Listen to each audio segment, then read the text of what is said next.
Hello, everybody. Welcome back to the channel. My name is Tionysus, and today we're watching a Jaiden animation video. It's a new video where she seems to be playing a Digimon game. Now, if you don't know anything about me, I absolutely adore Digimon. Everything from the original animated series to the card game to the actual games. I love everything about it, to the point where I've even got a few tattoos, as well as my Gatomon that's shown right there, and a stupidly large collection of cards, so I'm very excited for this video. Let's check it out. I know absolutely nothing about Digimon. Pokemon is my entire life, so why would I need to branch out? Well, 'Cause I it's happen better. to be a very open-minded person, and the only way to prove that is to play a Digimon game for the first time. I wanted to see if putting all my biases aside, Cyber Sleuth I could bridge would the be gap the choice between here. the two, and they could live together in harmony in my tiny little brain hobby drawer. So thus began my journey on finding the perfect Digimon game to start out with. Cyber Sleuth. At first, I didn't think that would be a difficult feat. Every community kind of has the general agreed consensus on what media I would also accept Digimon World, the original PlayStation ones, as well as the new one, all very good. And Digimon Survive was also unbelievable. is best to consume as a newcomer, right? All it takes is a quick Google search, I play what the internet people tell me, and now I'm a Digimoner. Well, apparently not here. I've come No. to realize that it's a bit complicated for them. They're all Everywhere very I different looked, games. There were threads upon threads of people trying to agree on what Digimon game is even good in the first place. Pretty much every comment I read Well. said something along the lines of, this game is pretty good, yeah, except for these things. Great game. Or, this game is great, if you can look past Great these game. extremely annoying mechanics. Every time I thought I had a lead Nah, on they're a all good. game, I would look further into it and realize a lot of people actually had a lot of complaining to do. And it wasn't even angry complaining, it seemed like I've walked in on a fandom that has just been hurt over and over, and they're That's really trying fair. to hang Yeah. on to something and believe in the good of the franchise, but they've just been put through a lot. You know, kind of like the Sonic fandom. I've never had to do Well, I mean, that's not 100% true. Because, like, the last few releases, like, the releases over the last few years have been so good in having Cyber Sleuth, the second Cyber Sleuth game, which I'm failing to remember right now, and Digimon Survive have all been amazing. Digimon World was hit and miss, but it was still good.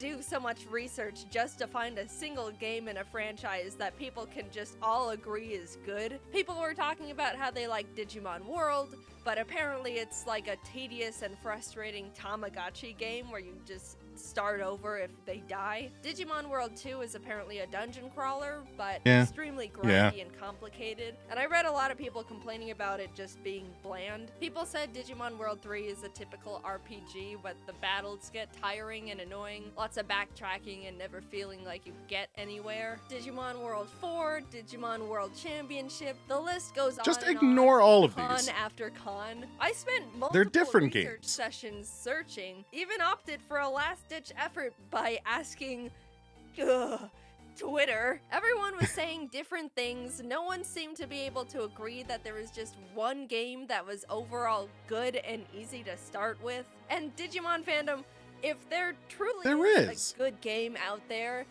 you guys need to start pitching the franchise better. You made this difficult. I will say it seemed like the majority of people enjoyed Digimon Cyber Sleuth. Listen, if you're asking someone who comes from Pokemon to play Digimon, Cyber Sleuth is the easy choice. It's quick and easy to get into. You don't have to care about the story or think it makes any sense, but the battle system is simple enough that anyone can get into it. And there aren't like 18 typings that there are with Digimon, so there's not a lot of ramp up into it. As long as you understand the three and how they work, it's a very easy game. But the thing is, that's not really the type of game I wanted to play for the channel. It looks like it's got more of a Persona 5 vibe that focuses more on the story and characters and stuff. That's just what I've read, I don't know. Either way, it wasn't the fit for what I'm looking for. Damn. I'm sure I would love it as a casual playthrough, but it just didn't hit my content checklist. All this research led me to that goes out the game window. I decided to settle on.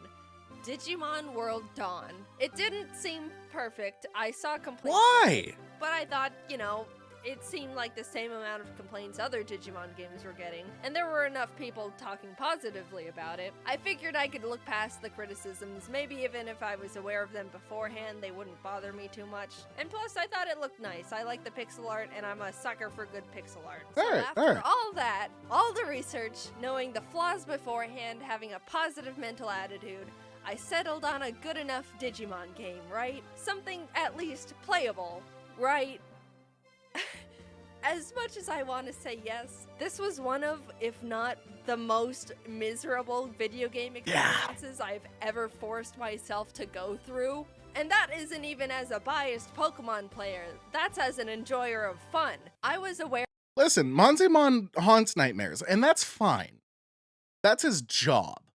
But, like, you can't take it personally. Of Digimon World Dawn's criticisms, I knew what I was getting myself into. Yet despite all the warnings, all the positive outlooks, all of the manifesting to be able to frolic hand in hand with both the Digimon and Pokemon franchises together, yeah, this is gonna go beautiful horribly. Field of 1,000 sunflowers, it was just awful. It started out lighthearted. I tried to put my name in and realized they only allow 5 characters for the main character's name. So I'm Jaiden. If you have any chance to never play a Digimon game that was made for the DS or any handheld system, take that opportunity. Before any gameplay, I'm given 4 different packs of 3 Digimon. The Balance Pack, Attack Pack, Anjouamon is always the answer. Japanese Pack. And honestly, I was shocked to see how huge and powerful they all looked. Look at these big men! Pokemon starters don't look like this. This is awesome. They're not Chose starters. The Attack Pack because the big worm guy was my favorite. And then the game forces me to nickname all my Digimon. It's not an option, and if I try to name them their original Digimon names, I can't, because they don't give me enough characters. It's brutal. Again, it's bad. Everything I read about this game, this is hilariously not mentioned in anyone's criticism list. I don't know if it's a Digimon thing, or I don't know. Usually we don't I, nickname. Jaiden, at least I don't. Charmon, Tony Tiger, and Big Worm. I'm not even given a chance to breathe before I'm thrown into this Digimon gang tournament, having to fight for my Digimon and friends' lives and glory in an environment I'm not even sure how to comprehend. Like, first of all, where are we? This sure doesn't look like the States. Or Japan, I think. Also, what is a Digimon? I win by figuring That's a valid question regardless of who you ask. it out, kind of, not really. Still don't know what's going on, and then win a few more times before the tournament is over and our team or gang or something, Light Fang, is the winner. Yay, Jaiden! You won the tournament for us! What's going on? Oh my god, what the f is that? In a complete twist in story direction, a genuinely terrifying virus of death spawns and starts turning all the Digimon into Digi-Eggs, including mine. I checked my guys, and Charmon is the same. Tony Tiger is a bit smaller, but Big Worm is a dinosaur now. He's not sure a Big is. Worm anymore. Why is Agumon blue? The tailored nickname doesn't make any sense. How was I supposed to know I was getting fully grown Digi guys, and they were gonna turn them back to small Digi guys again, and Big Worm starts off as a lizard? That's like the opposite of how evolution works. I knew I didn't know anything about Digimon, but after the past 5 minutes, I've realized I am completely out of my element. I go up and fight the horrific demon virus that I'm IRL scared of, and despite still not knowing what the hell I'm doing, I end up winning, even with my little Digibabies. The virus It's not hard. deuces out, and the head of the Lightfang clan, this Glare guy, that's his name is Glare, is like, this is so weird. Go climb a mountain and look around or something, I guess. I'm sent out to look for virus clues at Login Mountain and run into my Lightfang friend, Kenpa, who's like, I don't know what happened. We got here and all the wild Digimon started attacking me and the other members. They left me behind to be mauled with no escape equipment. I'm fine now, but I think I'm just gonna go back to the city. She does that, and I start traversing the mountain. And this is where I experience Is this in, like, I don't remember this game, specifically because I've wiped some of them from my memory. Anything after Digimon World 2 and up until the latest Digimon World in the Cyber Sleuth series, I've kind of wiped most of these games from my memory because they're not good. Is this like sprawling open landscape digital world, or is this like Cyber Sleuth's digital world?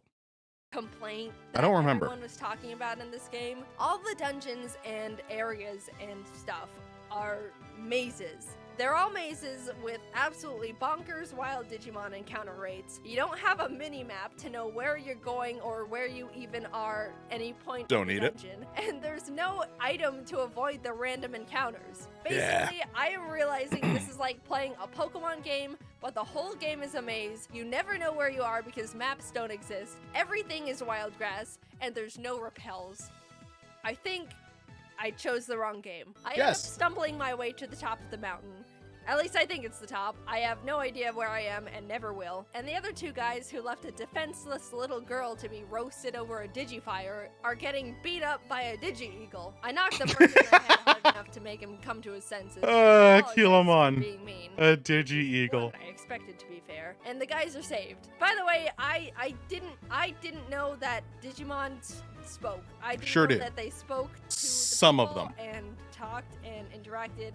It's weird to me, and I never quite got over it. We return to the city, and everyone's like, "Great job, Jaiden," and then suddenly I'm left alone with absolutely no idea what to do or how to continue progressing. I'm trying to figure out if I have to, like, talk to someone or walk into the right room, and someone's like, "Ah, Jaiden, we're all being traumatically and irreversibly turned into Digi-Eggs over here," or something, I don't know. And I do want to make sure you guys know that even the main hub is a maze. It sure is. The amount of time I spent trying to figure out where I even am in the supposed safe space of the city overworld was pure comedy and frustration. Why is everything in this game perfectly designed to try and make me never open my DS ever again? I am just wandering around, walking in what I am 60% sure is a circle, left in the dark on what actions I need to take to keep playing a game I no longer want to play. I look it up and figure out that if I want to progress the story, this breaks my heart. I need to earn it.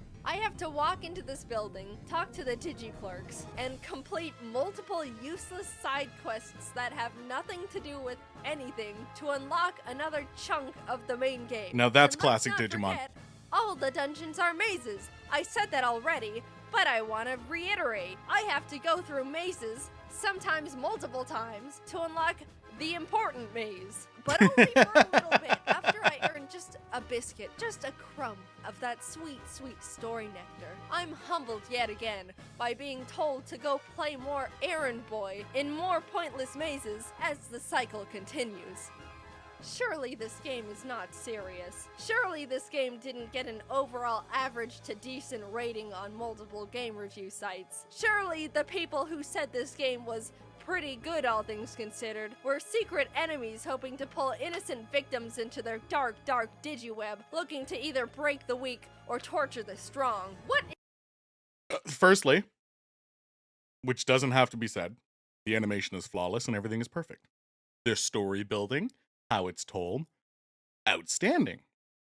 Secondly, absolutely you got tricked. What is going on? Am I the only one who thinks this game was meant to be given to hostages to torture information out of them? I'm 3 hours in and I'm straight up ready to spill my mother's maiden name. And I still don't even know how to play the thing or what a Digimon is because no, I do not want to read a Bible's worth of tutorials. I'm gonna do it. It won't make sense even if you did. Nintendo DS to kill a man. Let me cut this whole show short and just tell you the entire non-fluff plot of the game. Evil Fountain of Youth of Death virus turns all the Digimon into Digi-Eggs. Lightfang Clan thinks Nightcrow Clan is behind it because their chief is acting strange. Nightcrow Clan thinks Lightfang Clan is behind it because their chief is acting strange. The two realize neither of them are behind it because they've been mind-controlled to act strange. They find out there's an evil Digimon virus thing behind it all. Jaiden beats it up. It fades away and credits roll immediately. Bruh. How long did it take me to experience that story? 15 in-game hours. And I was cheating. I was using speed up and EXP codes and guides and ibuprofen. That time could have easily tripled if I was being a good little squeaky clean angel playing the game in its purest, most intended form. But if I did I would have thrown myself into the ocean. And even using all the resources I could find, it still was not a fun experience. Here's a clip of me trying to read a guide after my 5th time of being completely lost in a maze dungeon. If you've unlocked the macro sea, go there and head south, then go up and right to head to the south path leading to another screen, then go left after another screen, then go to the big bridge bridge-looking thing on the left. If you don't have the key, head south. Oh my god. Okay, I yeah. didn't understand any of that. I'm here. I'm freaking out, dude. Not only was I subjected to maze after maze after maze, wild encounter after wild encounter, but throughout all of that, the game still expected me to do a cement mixer amount of grinding. Yeah. No way, Jose. Do you know how many layers deep this agony cake is already? You want more? Sir, I am but a husk. As you can see, there is not a molecule of serotonin, dopamine, or endorphins in this lifeless body. There is nothing left for you to take. You have created a human raisin. I'm really sorry, Digimon fans. I really have nothing against Digimon as a whole. In fact, I absolutely loved a lot of the Digimon designs. When it comes to monsters and creatures, I have to admit, I am an edgy bitch. So I absorbed those guys like they were a little puddle of muddy water in a scorching barren desert. Because metaphorically speaking, that's what they really were to me. Look at all these fellas! I'm surrounded by everything I could ever want in a monster. Pokemon could never. Maybe Aggron. I even got Big Worm back. He's my friend forever. Despite all that matters. All my efforts, I chose the wrong Digimon game. I really did try. I'm sorry I didn't play Cyber Sleuth. I didn't know the other option was 1,000 punches to the skull. Regardless of the pain this game has inflicted. Listen, we got there in the end. We got to the resolution that we needed to get to, and that the appropriate game was Cyber Sleuth. And hey, maybe she'll play it now. Inflicted on me, I can, against all odds, say I am coming out of this experience a bit of a Digimon enjoyer. Maybe Let's I go! don't know a single thing about any of it, but I have some favorite guys. I think they're cool. All this that matters. Evil game somehow didn't. Favorite guys is how I became a Digimon fan. As a franchise, I am damaged, but I forgive. One day I will play Cyber Sleuth and hopefully be able to commit to being a fully fledged Digimon fan. That's how I think it works. Until then, Digimoners, I'm worried about you. Please seek therapy. Hello, thank you for watching another video. Way ahead of you, Jaiden! I'd like to announce secretly that I have an announcement, and it's gonna be announced in a couple days. So stay tuned. Okay. All right. Well, that was the video. That was unbelievable, as always. Animation, storytelling, the voice work, the whole team behind it did such an incredible job. I wish she played Cyber Sleuth. It is more Persona-y, for sure. She was right. However, it's so much of a better ramp up when you don't understand anything about Digimon. Because they all start very small, and you learn the evolution path, and it gives you set criteria of what puts them into each path. It just makes it make so much more sense than most of the other games. Even the original Digimon World had very specific scenarios for your Digimon to evolve based on time of day, how many battles, what you've done, your reputation and relationship with each of them. There was all very set scenarios into why they evolve the way they do and what's going to happen next. So hopefully she gets to check one of those out. But that was awesome. Loved it, and I can't wait to see more. That'll do it. Take care.